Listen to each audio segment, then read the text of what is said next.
Olha, tudo isso foi debatido, tá? Mas essa questão do dinheiro, isso aí eu pediria até que vocês estudassem um pouco mais como é feito o desembolso de governo federal. Talvez eu não tenha me expressado corretamente, mas eu estou falando do preparo de ter, no momento em que essa verba foi aprovada, que essa medida emergencial para essas famílias foi aprovada, o governo já não teria que ter tido uma gestão. Você estuda, por favor, estude, por favor, a legislação e vê tudo aquilo que interfere na regra de ouro, tudo aquilo que tem que ser cumprido para liberar. Próxima pergunta. Luciana Lima, Metrópolis.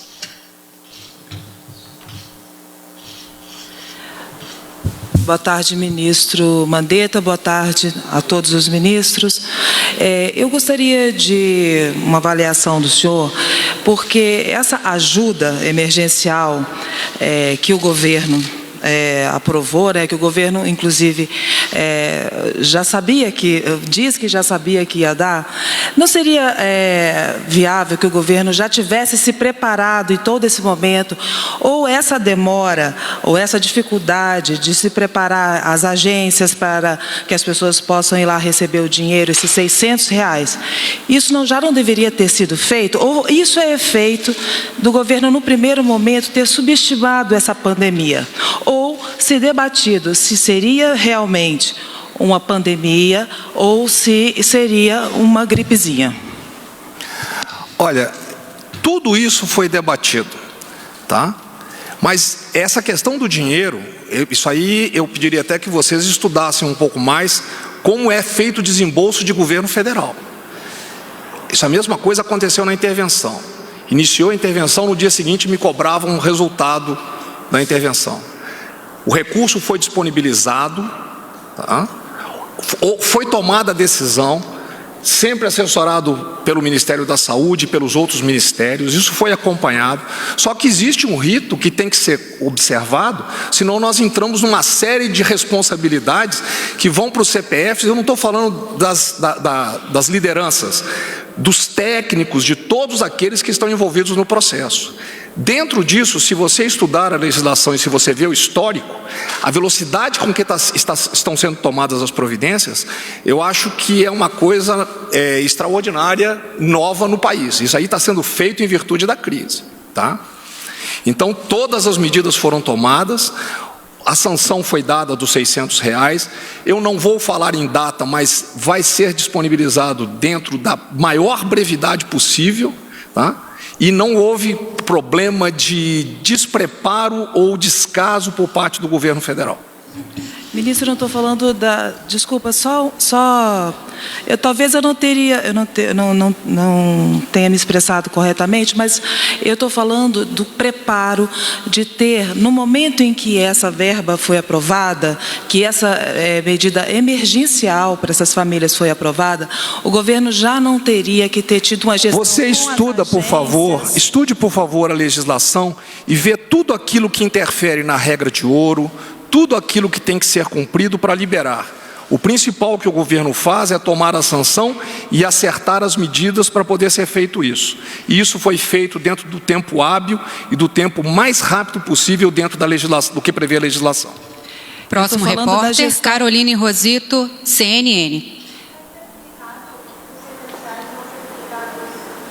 Por favor, a pergunta só no microfone, por gentileza, estamos ao vivo. Caroline Rosito, os R$600 foram sancionados ontem, simplesmente em virtude do rito que tem que ser feito, porque o técnico tem que estar amparado também na hora que é feito. A publicação está saindo hoje, se já não saiu. Boa tarde, ministros. O presidente Jair Bolsonaro falou agora há pouco na chegada do Palácio da Alvorada com alguns apoiadores e afirmou o seguinte, que desconhece qualquer hospital que esteja lotado. Deu um exemplo do Rio de Janeiro, dizendo que tem 200 leitos e só 12 ocupados. Os senhores acham, principalmente o ministro da Saúde, que essa declaração do presidente vai no sentido oposto do que tem feito o Ministério em instalar hospitais de campanha, por exemplo, nas cidades? Obrigada. Não, acho que o presidente está constatando uma coisa muito boa, que nós estamos conseguindo evitar que eles estejam superlotados. partir do momento que eles não estão superlotados, é uma constatação muito positiva, muito boa. A gente espera que eles fiquem assim durante todo o período. Agora, eu já disse aqui ontem, e vejo isso, às vezes, as pessoas me cobrando. Hoje nós temos que cuidar do estoque, da infraestrutura desse sistema. Se esse sistema trabalhar a toque de marcha, ele pode, se esse mercado não tiver regularizado, a gente pode ter problema ali na frente. Hoje a gente está trabalhando muito, olhando além da doença coronavírus, olhando a doença ou a saúde do próprio sistema de saúde.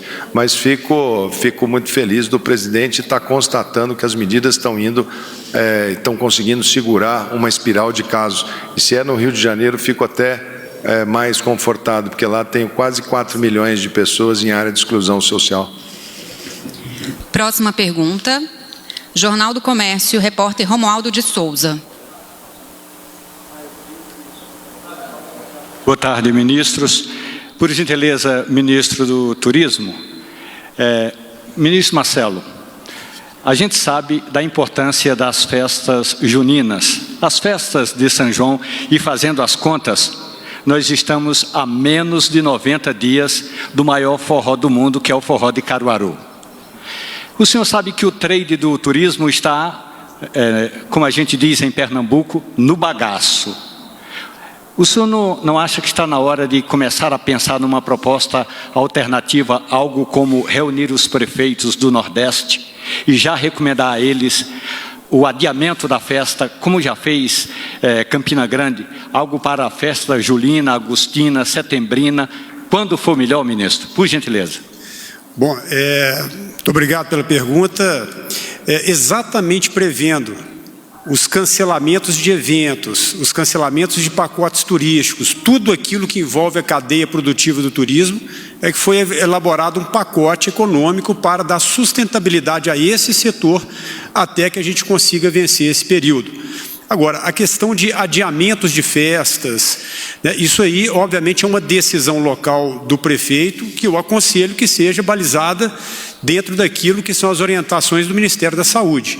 Então, as ações por parte do Ministério do Turismo são exatamente dar esse suporte junto à economia para a sobrevivência dessas empresas e desses municípios, por exemplo, nesse período, né? Então, eu aconselho aqui que sigam as orientações do Ministério da Saúde. Obrigado. Última pergunta da coletiva. Carolina Vilela, TV Band.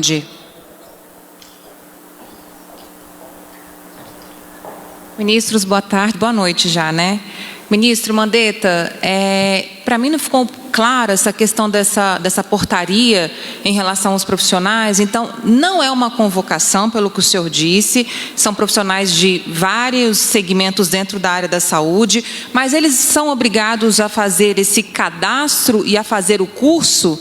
Então, se não é convocação, então faz o cadastro quem quiser, faz o curso quem quiser. Como é que vai funcionar isso depois que eles também fizerem esse cadastro, os que optarem por isso? E mais uma também, se o senhor me permitir, essa questão das máscaras, eu procurei no site, não achei ainda, o senhor falou que já está publicado. Como é que deve ser feito o uso dessa máscara? Quais são as recomendações? Vai ter algum vídeo, alguma coisa no site? Obrigada, ministro. Bom, vamos lá. Cadastro. Primeiro, a gente tem, por parte dos conselhos, para todos os profissionais, a disponibilidade e os conselhos de enfermagem, de fisioterapia, de medicina, oferecendo cursos à distância, capacitação à distância, utilização de EPI, como colocar, como tirar. A gente sabe que muitos, às vezes, se contaminam na hora de tirar o EPI, na hora de fazer a dispensação, na hora de colocar. Então, uma capacitação específica sobre isso, que está aberta para todos, de uma maneira geral. E a gente vem fazendo a contagem de quantos por estado estão fazendo. Ele baixa a plataforma, assiste toda aquela capacitação. Se ele tiver dúvida, ele interage com o seu conselho, com os profissionais. Isso é uma coisa. A outra coisa que foi aberta se você é médico, enfermeiro, psicólogo, fisioterapeuta, essas profissões que são da saúde, se você entende que você pode sair da sua cidade para ir atender em outra cidade, a qualquer momento, se você está rígido, se você está bem de saúde, se você entende que você está apto a fazer, vai o Ministério da Saúde saber que você, num determinado lugar, num determinado momento, pode fazer parte de uma força-tarefa, de uma força para pontualmente entrar num lugar, ajudar a organizar, porque quando se começa, uma das preocupações que a gente tem é com recursos humanos. O que aconteceu na Itália? 45% da força de trabalho se contaminou logo no começo da epidemia. E eles ficaram com 50% da força de trabalho instalada. As pessoas ficam 2 semanas até se recuperarem desta virose. Grande maioria das pessoas que tem sintoma, mas levam 7 dias, 5 dias, 10 dias, 12 dias, até 14 dias para se recuperar, para voltar ao trabalho. Então, sempre você tem a primeira onda, o sistema sofre. Por isso que a gente fala, começa com os jovens, porque o jovem recupera mais rápido, ele volta mais rápido, e pode ser que você não precise. Mas na eventualidade de precisar, o gestor vai se organizar na sua própria cidade, ele vai convocar, ele vai chamar, ele vai remanejar, e se a gente passar por isso sem precisar... Agora, e se tivermos situação do gráfico agudo e de uma cidade como o próprio Rio de Janeiro, como o próprio São Paulo, Brasília, Ceará, isso acontecer ao mesmo tempo em vários lugares. Poderemos falar assim, olha, temos pessoas que podem trabalhar e que estão, sei lá, em Cuiabá, estão em Brasília, estão em, não sei, Ribeirão Preto, posso deslocar para lá? Posso. Como que seria essa disponibilidade? Quer dizer, o governo federal está dizendo assim, se for o caso, eu vou, busco, ponho no avião, levo, ponho no hotel, pago. Estou dizendo isso para quem quer enfrentar. Ponto. Agora, quando entra e fala assim, o CREMEG entra contra a convocação. Primeiro que não é uma convocação e não é obrigatório. Agora, é bom ele entrar porque mesmo que fosse se for uma convocação, é previsto em lei que pode sim convocar. Ponto. Não é discutido isso. Até é bom que entre, que é para ficar pacificado. E o que eu falei assim, que me chama muita atenção, que uma das cidades que mais pode eventualmente precisar receber é exatamente o Rio de Janeiro. E é exatamente o Conselho de Medicina do Rio de Janeiro que faz esse movimento. Quer dizer, uma coisa, como eu estava chegando aqui, eu olhei e falei, nossa, mas será? Né? Mas como eu sou formado lá e conheço muita gente lá, acho que provavelmente isso deve ter sido mal compreendido, mal entendido lá pelo CREMEG, e se eles tiverem alguma dúvida, as portas do Ministério da Saúde estão abertas para esclarecê-las.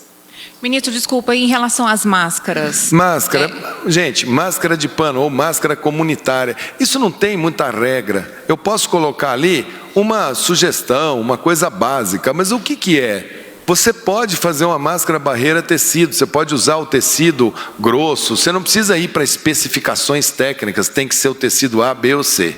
O que a gente usa com mais propriedade nos ambientes de saúde é o TNT, que é o tecido não tecido. Tem lá TNT 75. Ele é tecido, ele é grosso. É basicamente o mesmo polímero dessa máquina, desse papel fininho, fininho, fininho. É basicamente a mesma coisa. Essa fininha, fininha, fininha é mais confortável, mas é basicamente a mesma coisa. Mas se a gente usar uma máscara tecido, pano, camada dupla, pode ser, sei lá, gabardine, o tecido que for, e você utilizar para si próprio, isso não é compartilhado. Se você tiver a sua e você lavar com sabão, com esses produtos de limpeza de roupa, esfregar na mão, se for o caso, uma água sanitária, um hipoclorito, do mesmo modo que quando você lava a sua mão, você mata vírus, se você deixar aquilo ali 10 minutos, 20 minutos de molho, você mata absolutamente tudo. Você põe para secar e você nunca compartilha, você nunca dá para outra pessoa. Então, se você está na rua, se você é motorista, se você está trabalhando num local que você tem algum receio, alguma coisa, use a sua, faça a sua. Ela é simples, é de dar laço aqui, não tem nenhuma coisa sofisticada. Eu usei esse tipo de máscara, eu acho que eu tenho 31 anos de formado, eu acho que durante 20 anos da minha vida eu abri tórax, coração, abdômen, todas as cirurgias que eu fiz na minha vida, eu fiz com gorro de pano, máscara de pano, avental de pano. Eu não sou de uma geração de produto descartável, a gente molhava mesmo, era assim, médico raiz mesmo. Então, nós não temos dificuldade nenhuma de usar, nós sabemos como é que usa, isso nunca foi um problema. Agora, é lógico que a pessoa olha e fala assim, eu queria uma máscara daquela N95, aquela bem bacana, né? Que eu queria ficar com uma daquela, aquela que me protege bem. Aquilo vai fazer falta para esses profissionais que estão dentro do CTI. Aquelas eu vou ter que fracionar o uso. E essas outras das descartáveis para o pessoal que está dentro do hospital, porque eu não posso querer que eles peguem e guardem, eu quero que a deles seja descartável. Mas quem está em comunidade, é a coisa mais simples de se fazer, faça a sua mesmo e faça as medidas de higiene. Agora, se precisar que o Ministério da Saúde escreva, lave com água, sabão e água sanitária, hipoclorito, é que eu tenho falado para essa equipe aqui, põe lá para as pessoas sentirem que há sim, que ela pode sim usar, que isso não é problema nenhum e que ela vai ter sim a proteção mecânica. Nós estamos falando de perdigoto, de gotícula. Quando você põe uma barreira, você já não elimina a gotícula e se vem de lá para cá, ela segura também como barreira. Se ela ficar úmida, ela tem que ser trocada. Então, cada 1 hora, 2 horas, você tem que trocar. É o mesmo tempo que você tem que trocar a de papel também. Então a diferença é que essa, quando você trocar, você vai pôr ela num saquinho, vai guardar, quando você chegar em casa, você vai lavar com alguma substância que seja uma substância de limpeza. Não tem nenhuma ciência nisso, não tem nada que não seja aquilo que nós já sabemos. E nós vamos estimular sim que a indústria têxtil e que as indústrias, que os industriais, enfim, que o pessoal que quer ativar a economia, que eles produzam, que eles coloquem isso com uma grande capilaridade, porque se nós estamos tendo dificuldade com as máscaras de papel, imagina para você acionar essa economia e você querer que as pessoas usem máscaras hospitalares. Então, o que é hospitalar? Deixar para o hospital, e o que é comunitário? Você ter essa opção que você pode usar muito bem, fazer a proteção muito bem e deixar e colaborar para que o sistema possa ter seu ponto de equilíbrio. Obrigada. Está encerrada a coletiva de imprensa. Só uma notícia para os senhores. Eu recebi aqui agora, o presidente da República acabou de liberar a medida provisória do Fundo de Participação dos Municípios e Fundo de Participação dos Estados. Então, muito obrigado a todos. Lembrando que agora o Ministério da Saúde vai fazer uma apresentação técnica da pastas.